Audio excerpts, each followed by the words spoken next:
फलं त्यक्त्वा मनीषिणः जन्म बंध विनिर्मुक्ता पदं गच्छन्त्य यनामयम् कर्मजं बुद्धियुक्ता हि फलं त्यक्त्वा मनीषिणः जन्म बंध विनिर्मुक्ता पदं गच्छन्ति अनामयम् कर्मजं विनिर्युक्ता कर्मजं बुद्धियुक्ता हि फलं त्यक्त्वा मनीषिणः जन्म बंध विनिर्मुक्ता पदं गच्छन्ति अनामयम्।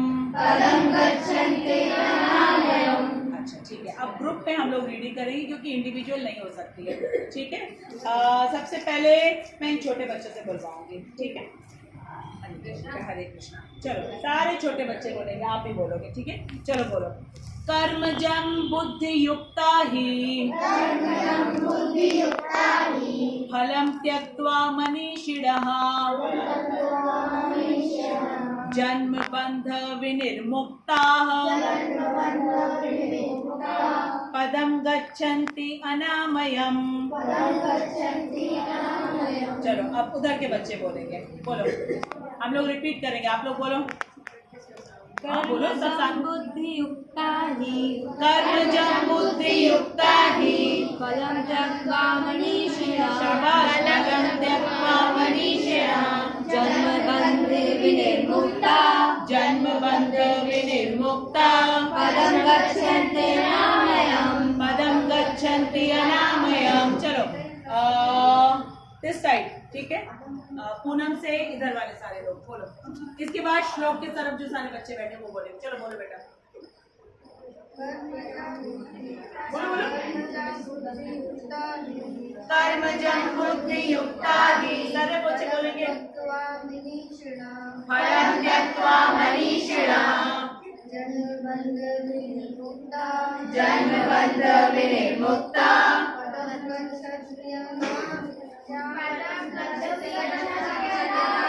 पदं गच्छन्ति अनामयम्। दीपांशी से लेके श्लोक तक के सारे बच्चे, विनायक भी, अभिलाषा भी, चलो बोलो। कर्मजं बुद्धियुक्ता हि फलं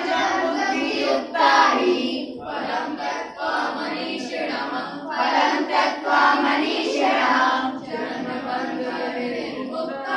जन्म बंध विनिर्मुक्ता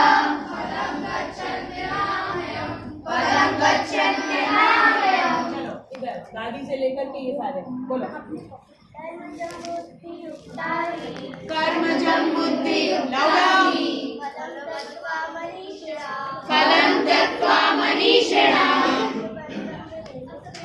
जन्म बंध विनिर्मुक्ता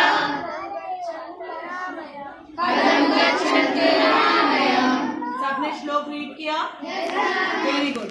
अब हम वर्ड मीनिंग रीड करेंगे। ठीक है, कर्मजं सकाम कर्मों के कारण। पीहू एक्सप्लेन करिए ये सकाम कर्म क्या होता है। सकाम हमने पढ़ लिया है, सकाम, निष्काम और अकर्म तीनों पढ़ लिया है हम लोगों ने। ठीक है, कौन से श्लोक में किया है? हमने श्लोक नंबर 40 में किया था। बोलो अभिलाषा बेटा। विनायक बोलेंगे पहले, एक विनायक को दे दो चांस। सकाम कर्म मतलब जो अप्लाई कर्म नहीं, बोलो बेटा। जिसमें हमें पता है क्या मिलेगा। शाबाश। फल की इच्छा से कोई काम करना उसको कहते हैं सकाम। रौनक एक्सप्लेन करो निष्काम क्या होता है, क्योंकि काफी सारे नए बच्चे हैं, ये टर्म्स मालूम होना चाहिए हम सबको। फल की इच्छा नहीं करते, तो अगर हम फल की इच्छा नहीं करेंगे तो किसकी प्रसन्नता के लिए करेंगे? कृष्ण की प्रसन्नता के लिए। उसको कहते हैं निष्काम। ठीक है, सकाम मतलब है अपनी प्रसन्नता के लिए, अपनी एंजॉयमेंट के लिए, ठीक है। और निष्काम होता है भगवान की प्रसन्नता के लिए, ठीक है। अब दीपांशी बताओ अकर्म क्या होता है? कौन बताएगा? जतिन बताएंगे? नहीं बताएंगे, हाँ, ये बताएंगे। और अकर्म, कर्म नहीं करते हैं। Very good, clapping for him. अकर्म का मतलब होता है, छोटा है ना, उसने कहा जो कर्म नहीं करते हैं। सिर्फ एक चीज इसमें ऐड करना है, एक वर्ड। जतिन बताओगे वो वर्ड? बोलो बेटा। शाबाश, उसको क्या कहते हैं बेटा? स्वधर्म, ठीक है। स्वधर्म, अपने धर्म का पालन जो नहीं, he has given absolutely the correct answer, ठीक है। जो अपना स्वधर्म त्याग देता है, अर्जुन अपना स्वधर्म त्यागना चाह रहा था। क्या था उसका स्वधर्म? बोलो बेटा। युद्ध करना। क्यों? क्योंकि वो इसलिए उसका स्वधर्म जो है युद्ध करना। वैश्य का स्वधर्म क्या होता है? कृषि करना और व्यापारिक बनना, ठीक है, और गो पालन करना और गो रक्षा करना, ठीक है। और शूद्र का क्या कर्म होता है? तीनों वर्गों की सेवा। क्यों? क्यों? अक्षत बोलो क्यों? क्योंकि वो ब्राह्मण का कार्य ब्राह्मण का कार्य क्या होता है? ब्रह्म का ज्ञान लेना देना, ठीक है। वो इतना इंटेलिजेंट नहीं है, ठीक है। ये जो हम पढ़ने बैठे हैं, ये हम परम ब्रह्म को जानने के लिए बैठे हैं, परम ब्रह्म को जानने के लिए बैठे हैं। इसके लिए बहुत इंटेलिजेंस की जरूरत पड़ती है, ठीक है। तो ब्राह्मण का कर्तव्य होता है पहले वो ब्रह्म का ज्ञान ले और फिर ज्ञान ले, ठीक है। ये काम वो नहीं कर सकता है। फिर कौन सा आ गया कर्म? आ गया क्षत्रिय का। क्षत्रिय का क्या कर्म होता है? युद्ध करना, पूरे समाज में कानून व्यवस्था शांति बनाए रखना, ताकि ब्राह्मण अपना पूरा कार्य शांति पूर्वक तरीके से कर सके। वैश्य कृषि पालन व्यापार ये सब शांति पूर्वक तरीके से कर सके, ये कार्य होता है क्षत्रिय का। तो जो कार्य क्षत्रिय का भी नहीं कर सकता, फिर वैश्य का भी नहीं कर सकता। वैश्य का कार्य करने के लिए अपने पास लैंड तो होनी चाहिए जिसमें वो कृषि उत्पादन करेगा, गौ माता तो होनी चाहिए, ठीक है, जहाँ पे वो गौ पालन करेगा, गौ रक्षा करेगा। जिसके पास ये सब कुछ नहीं है, फिर वो तीनों वर्गों की सेवा करते हैं। इनको कहा जाता है खेती करते हैं। हाँ बेटा, हाँ बेटा, कृषि पालन उसी को कहते हैं, एग्रीकल्चर, खेती, ठीक है। समझ में आया? तो सबका अपना अपना स्वधर्म है जो कि जन्म से निर्धारित नहीं होता, कर्म से निर्धारित होता है। भगवान ने कह दिया जन्म से नहीं होता है, कर्मों से होता है। तो अर्जुन अपना स्वधर्म नहीं कर रहा था, उसको कहा जाता है अकर्म। तो सबको सकाम समझ में आ गया, निष्काम समझ में आ गया और अकर्म समझ में आ गया। उर्वशी बताओ सकाम क्या होता है? सकाम अपनी प्रसन्नता के लिए, फल की इच्छा के लिए, फिर उसको हम एंजॉय करें, ठीक है। निष्काम क्या होता है पूनम? भगवान की प्रसन्नता के लिए पूरे उत्साह के साथ, पूरे जोश के साथ हम करेंगे, लेकिन उसमें हमको कुछ नहीं चाहिए। और अकर्म क्या होता है? अपना स्वधर्म त्याग करके किसी और का करना। क्लियर हो गया सबको ये? तो अभी हमने सुना बुद्धि युक्त, ठीक है, सॉरी, कर्म जब सकाम कर्मों के कारण, ठीक है, जिसमें फल की इच्छा है। आगे क्या भगवान कह रहे हैं? बुद्धि युक्ता, रिपीट करो, बुद्धि युक्ता भक्ति में लगे, भक्ति में लगे। जहाँ जहाँ भक्ति शब्द आएगा, ठीक है, वहाँ वहाँ समझ लेना ये राधा रानी है, ठीक है, भगवान की प्रसन्नता के लिए। तुरंत समझ लेना, राधा रानी और भगवान की प्रसन्नता के लिए, ठीक। ही निश्चय ही फलम फल त्यक्त्वा, सबको मीनिंग मालूम है। त्यक्त्वा क्या होता है? फल को त्याग दो। क्योंकि जो कृपण होते हैं ना, कृपण, ठीक है, वो फलों को देखते हैं। क्यों? कृपण कौन होते हैं? कंजूस, जिनको मालूम नहीं है कि इस बुद्धि से हमें क्या करना चाहिए। वो सोचते हैं हम एंजॉय करेंगे, कृपण है वो, ठीक है। जबकि हमें एंजॉय किसको करवाना है? कृष्ण को, क्योंकि वही इस सब चीज के स्वामी है, तो स्वामी को एंजॉय करना चाहिए ना। अब एक विद्यालय में टीचर अगर जाए और सोचे हम तो यहाँ एंजॉय करने के लिए आए हैं, तो क्या वो अच्छा काम करेंगी? तो हमें हर जगह जाके क्या करना होता है? सेवा करनी होती है, क्योंकि हम मालिक नहीं है, और इस पूरी दुनिया के मालिक कौन है? कृष्ण है। तो सेवा में ही हमें आनंद मिलता है। जैसे जो टीचर जाके क्लास में खूब अच्छे से पढ़ाती है, बच्चों को भी आनंद मिलता है, टीचर को भी आनंद मिलता है, तो आनंद तो मिल जाता है ना। लेकिन अगर हम सोचेंगे नहीं हम पढ़ाएंगे नहीं, हम तो कुछ और बातें करेंगे, तो कहाँ एंजॉयमेंट मिलेगी? पनिशमेंट मिलेगा उसको, ठीक है। अब आगे, मनीषिणः नया शब्द आया है पहली बार, ठीक है। बड़े बड़े ऋषि मुनि या भक्तगण, ठीक है। भक्त में समझ गए हम, राधा रानी जो भक्ति करती। भक्तगण मतलब ऐसे लोग जो सिर्फ कृष्ण की प्रसन्नता के लिए सारे काम करते हैं, वो ऋषि मुनि होते हैं। ऋषि किसको कहा जाता है? जिनका अपने ऋषि के ऊपर कंट्रोल होता है, उन्होंने अपनी सभी इंद्रियों को भगवान की सेवा में लगा दिया है, वो ऋषि बन गए।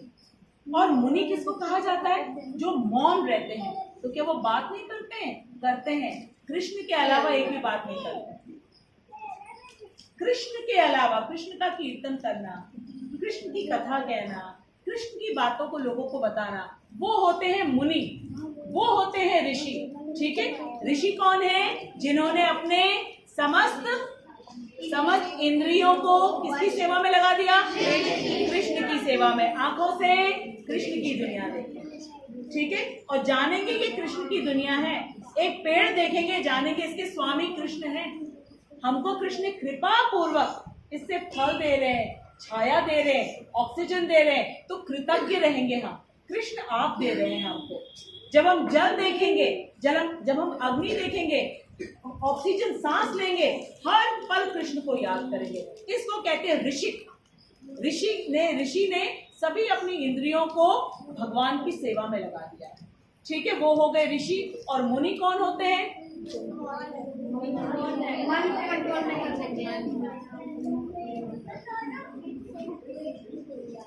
हाँ बिल्कुल बिल्कुल, कृष्ण को ही याद करना चाहिए। बैठो, कृष्ण के अलावा इसको कुछ याद नहीं रहता है पार्थ को। मुनि वो होते हैं जो कृष्ण के अलावा मौन रहते हैं, कृष्ण के अलावा कोई और बात नहीं करेंगे। उसको प्रभुपाद कहते हैं, एक नया वर्ड सुनो, प्रजल्प। बोलो प्रजल्प। प्रजल्प का मतलब होता है अन्यथा बातें करना, ठीक है। हम बात तभी करेंगे जिसमें कृष्ण आए, और जब हम बात करेंगे तब ध्यान रहे कि ये हमारा शरीर, बोलने का ये जो हमको ऑर्गन मिला है माउथ, इसमें जो पावर मिली है कृष्ण ने दी है, तो हम उन्हीं के लिए यूटिलाइज करेंगे। सब कुछ जो हम करेंगे, पढ़ाई भी करेंगे, क्लास में भी बोलेंगे, ठीक है, विद फुल नॉलेज कृष्ण दिया है। अपशब्द नहीं बोलेंगे, इससे दूसरों का इंसल्ट नहीं करेंगे, चुगली नहीं करेंगे, बैक बाइटिंग होता है पीछे पीछे पीछे पीछे दूसरों के लिए किसी और को कुछ बोलते रहना, इसको कहते हैं बैक बाइटिंग। ये हम नहीं करेंगे, इसको सब कहते हैं प्रजल। ये हम नहीं करेंगे, सिर्फ भगवान की सेवा में लगाएंगे, ठीक है। दूसरों को हम कृष्ण की बात बताएंगे ताकि वो कृष्ण के पास तक आ जाए, ताकि उनको ये रियलाइज हो जाए, ठीक है, कि हमको किसने ये पावर्स दी, ठीक। अब आगे, जन्म बंध जन्म तथा मृत्यु के बंधन से विनिर्मुक्ताः। इसका अर्थ है मुक्त। जब कृष्ण कह रहे हैं मुक्त हो सकते हो, इसका मतलब अभी हमारी वर्तमान परिस्थिति क्या है? हम लोग बंधन में हैं। किस चीज के बंधन में? सबसे पहले शरीर के बंधन में, सबसे पहले, ठीक है।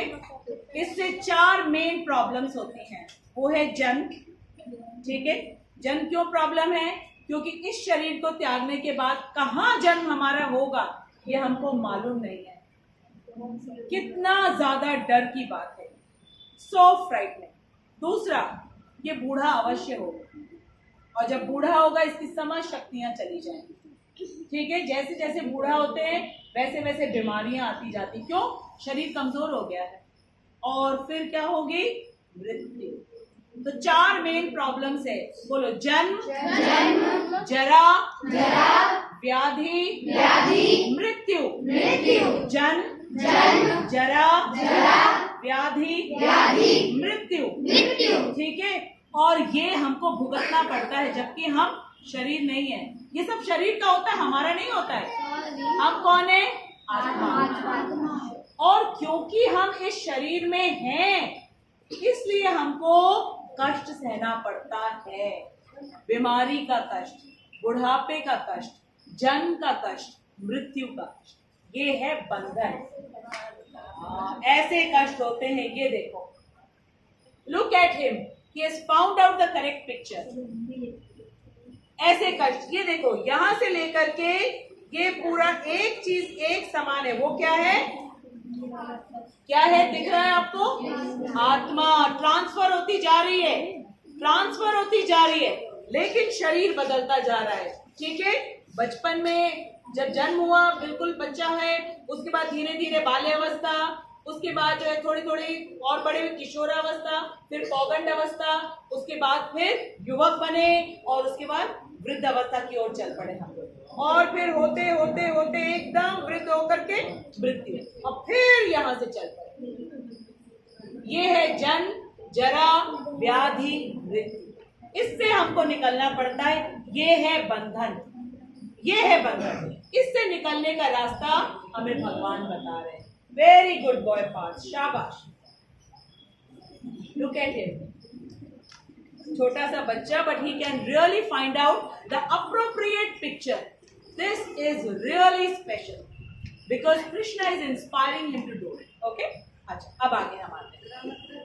गच्छन्ति, अच्छा एक शब्द छूट गया। पदम, पद पर, गच्छन्ति, पहुंचते हैं, अनायम, अनामयम, बिना कष्ट के। हमने बोला ना कि पिछले श्लोक में भगवान ने बोला सुकृत और दुष्कृत दोनों तरफ ध्यान मत दो।